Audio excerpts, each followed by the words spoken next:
Today, a quiet realignment of global influence is unfolding, one that may reshape the balance of power in ways the world has not seen in generations.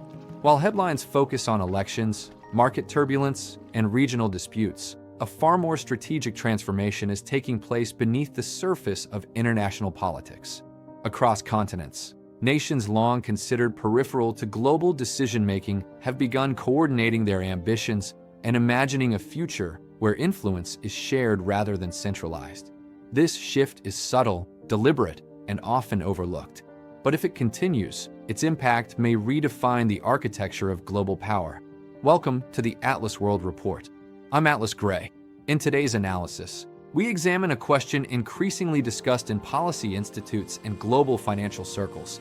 Is the BRICS alliance quietly building a new structure of global influence? Once just an acronym for emerging economies, BRICS has evolved into a platform where nations explore new pathways for development, trade, and diplomatic coordination. And as this alliance expands, the strategic landscape of the world is beginning to shift. Let's explore how, what, and why this matters. For years, BRICS, Brazil, Russia, India, China, and South Africa existed mostly as an economic category, a label used by bankers and analysts to track fast-growing markets outside the Western sphere. Yet over time, something unexpected happened. The acronym began to evolve. The members began to cooperate.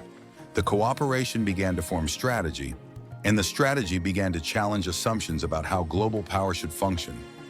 What moved BRICS from concept to coalition? In many ways, the shift began with frustration. For decades, major decisions about global finance, development, and diplomacy flowed through institutions created after World War II. Institutions where voting power was uneven, where the voices of the global South were underrepresented, and where Western nations held structural advantages. Many countries accepted this as the cost of stability, but as their economies expanded, as their populations grew, and as their technological capabilities widened, they began asking a simple question. Why is the world of today being governed by the rules of yesterday? This question did not appear suddenly. It formed gradually in boardrooms, parliaments, ministries, and universities. And as it grew, many nations began looking for platforms where their influence could match their potential. BRICS became one of those platforms. What draws nations to BRICS is not ideology. It is the opportunity for options. Options for financing. Options for trade. Options for diplomatic partnerships. Options for development models not tied to political conditions.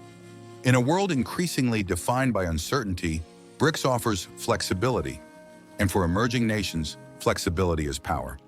But to understand BRICS's long-term strategy, we must understand the global environment in which it operates. The world is becoming decisively multipolar. Economic power is no longer concentrated in a few capitals. Technological innovation emerges from multiple regions. Cultural influence flows across continents rather than from a single source. And resources essential to modern industry, cobalt, lithium, rare earth minerals, energy, are overwhelmingly located in the global South. This shift is not a theory, it is demographic reality. Africa's population is booming. Asia's middle class is expanding. South America's agricultural dominance is growing.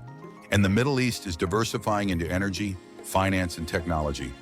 In this environment, alliances like BRICS are not merely alternatives. They are natural outcomes of global evolution. Each BRICS member joins for its own reasons. China seeks security for its supply chains and markets. India seeks recognition for its rise and independence from great power rivalry. Russia seeks trade routes resilient to geopolitical pressure. Brazil seeks to amplify the voice of the global South. South Africa seeks development and representation for the African continent. These motivations differ widely, yet they converge around one shared belief. The world is shifting, and those who position themselves now will shape the next global era. In recent summits, BRICS has attracted nations from across Africa, the Middle East, Latin America, and Southeast Asia. Many of these countries do not seek confrontation with the West. They seek diversification.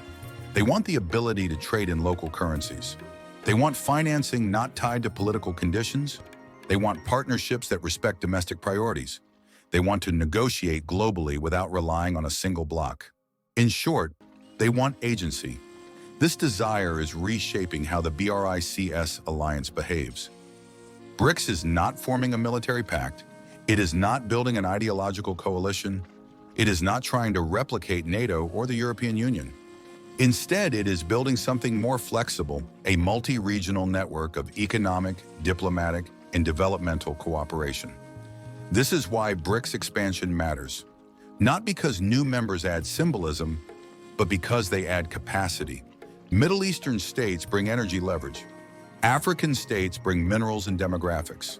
South American states bring agriculture and manufacturing potential.